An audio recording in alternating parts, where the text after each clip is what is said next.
અને બનાસકાંઠા જિલ્લાના વિભાજનથી મળશે નવો જિલ્લો તો નવા જિલ્લા માટે મંજૂરી અને સત્તાવાર જાહેરાત સાંજે થઈ શકે છે। બનાસકાંઠાના પશ્ચિમ અને પૂર્વ એમ બે ભાગ પડશે। બનાસકાંઠા જિલ્લાનું હેડક્વાર્ટર પાલનપુર રહેશે તો વાવ થરાદ અલગ થઈને નવો જિલ્લો બનશે। નવા જિલ્લાનું હેડક્વાર્ટર સંભવતઃ થરાદ રહેશે ત્યારે વાવ થરાદ જિલ્લામાં 6 તાલુકા રહેશે। બનાસકાંઠા જિલ્લામાં 6 તાલુકા રહેશે ત્યારે બનાસકાંઠા જિલ્લામાં 14 તાલુકા આવેલા છે જેમાં પાલનપુર, વાવ, ડીસા, થરાદ, દાંતા, વડગામ સહિતનો સમાવેશ થાય છે।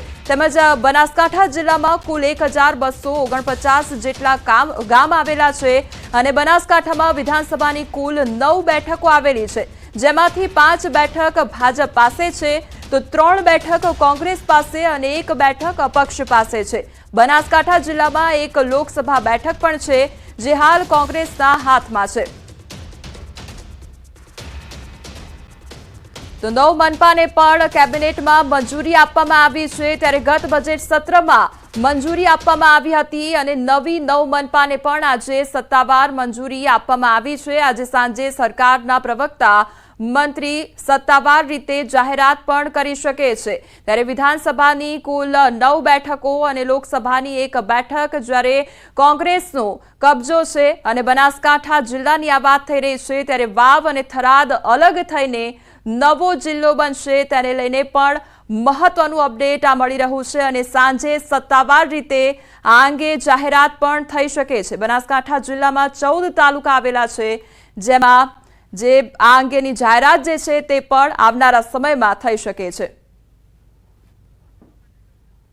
તો વાવ અને થરાદ થઈને એક નવો જિલ્લો થઈ શકે છે અને તેને લઈને આ મહત્વનું અપડેટ મળી રહ્યું છે અને આવનારા સમયમાં આ અંગે મહત્વની જાહેરાત પણ થઈ શકે છે। સાંજના સમયે સત્તાવાર રીતે જાહેરાત થઈ શકે છે ત્યારે ગુજરાતને હવે વધુ એક જિલ્લો મળી શકે છે। બનાસકાંઠા જિલ્લાના વિભાજનથી નવો જિલ્લો મળી શકે છે ત્યારે નવા જિલ્લા માટે મંજૂરી અને સત્તાવાર જાહેરાત સાંજના સમયગાળામાં થઈ શકે છે। બનાસકાંઠાના પશ્ચિમ અને પૂર્વ એમ 2 ભાગ પડશે। નવો જિલ્લો મળી શકે છે। બનાસકાંઠા જિલ્લાનું હેડક્વાર્ટર પાલનપુર રહેશે ત્યારે વાવ થરાદ અલગ થઈને નવો જિલ્લો બનશે અને નવા જિલ્લાનું હેડક્વાર્ટર સંભવતઃ થરાદ રહેશે। તો આ મહત્વનું અપડેટ મળી રહ્યું છે। અમારી સાથે હાલ સંવાદદાતા કિશોર જોડાઈ ગયા છે। કિશોર, આ સૌથી મોટા સમાચાર, ગુજરાતને હવે વધુ એક જિલ્લો મળશે, શું અપડેટ તેને લઈને?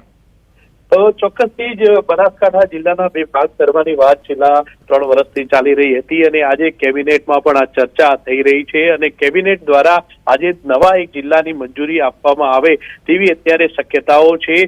તો બનાસકાંઠા જિલ્લાના 2 ભાગ કરીને થરાદને નવો જિલ્લો મળી શકે છે અને થરાદ તેનું નવું હેડક્વાર્ટર બની શકે છે। જો થરાદને નવો જિલ્લો બનાવવામાં આવે તો બનાસકાંઠાના 14 તાલુકાઓમાંથી કાંકરેજ, દિયોદર, ભાભર, સુઈગામ, થરાદ, વાવ અને લાખણી જે છે તે નવા જિલ્લામાં જઈ શકે છે અને જે બનાસકાંઠા જિલ્લામાં પાલનપુર, વડગામ, દાંતા, અમીરગઢ, દાંતીવાડા, ડીસા અને ધાનેરા જે તાલુકાઓ છે તે બનાસકાંઠા જિલ્લામાં રહી શકે છે। જો થરાદને નવા જિલ્લાનું હેડક્વાર્ટર બને તો થરાદ નામ રાખી શકવામાં આવે છે અથવા તો ધીરપુર નામ રાખી શકવામાં આવે છે તેવી અત્યારે તો શક્યતાઓ ચાલી રહી છે। જ્યારે કેબિનેટની મિટિંગ પૂર્ણ થશે, કેબિનેટની મંજૂરી મળી જશે ત્યારે નવો જિલ્લો જાહેર થાય તેવી શક્યતાઓ છે।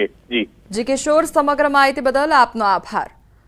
તો ગુજરાતને હવે વધુ એક જિલ્લો મળી શકે છે। કેબિનેટ બેઠકમાં આ અંગે ચર્ચા થઈ રહી છે અને સાંજના સમયગાળા દરમિયાન સત્તાવાર રીતે જાહેરાત પણ થઈ શકે છે। બનાસકાંઠા જિલ્લાના વિભાજનથી હવે નવો જિલ્લો મળશે અને નવા જિલ્લા માટે મંજૂરી અને સત્તાવાર જાહેરાત સાંજના સમયગાળા દરમિયાન થઈ શકે છે। બનાસકાંઠાના પશ્ચિમ અને પૂર્વ એમ 2 ભાગ પડશે। બનાસકાંઠા જિલ્લાનું હેડક્વાર્ટર પાલનપુર રહેશે તો વાવ અને થરાદ અલગ થઈને નવો જિલ્લો બનશે અને નવા જિલ્લાનું હેડક્વાર્ટર સંભવતઃ થરાદ રહેશે તો વાવ થરાદ જિલ્લામાં 6 તાલુકા રહેશે જ્યારે બનાસકાંઠા જિલ્લામાં 6 તાલુકા રહેશે એટલે હવે નવો જિલ્લો મળી શકે છે અને તેને લઈને હાલ આ મહત્વનું અપડેટ સાંજના સમયગાળા દરમિયાન મોટી જાહેરાત થઈ શકે છે। બનાસકાંઠા જિલ્લામાં 14 તાલુકા આવેલા છે જેમાં પાલનપુર, વાવ, ડીસા, થરાદ, દાંતા, વડગામ સહિતનો સમાવેશ થાય છે। તો અમારી સાથે આ ગુલાબસિંહ ઠાકોર જોડાઈ ગયા છે। સૌથી પહેલા તો આપનું ન્યૂઝ 18 માં સ્વાગત છે। હવે આ સૌથી મોટું અપડેટ બનાસકાંઠા જિલ્લો જે છે હવે ગુજરાતની ખાસ કરીને વાત કરવામાં આવે તો ગુજરાતને હવે નવો જિલ્લો પ્રાપ્ત થઈ શકે છે, સૌથી પહેલા તો આપનું રિએક્શન.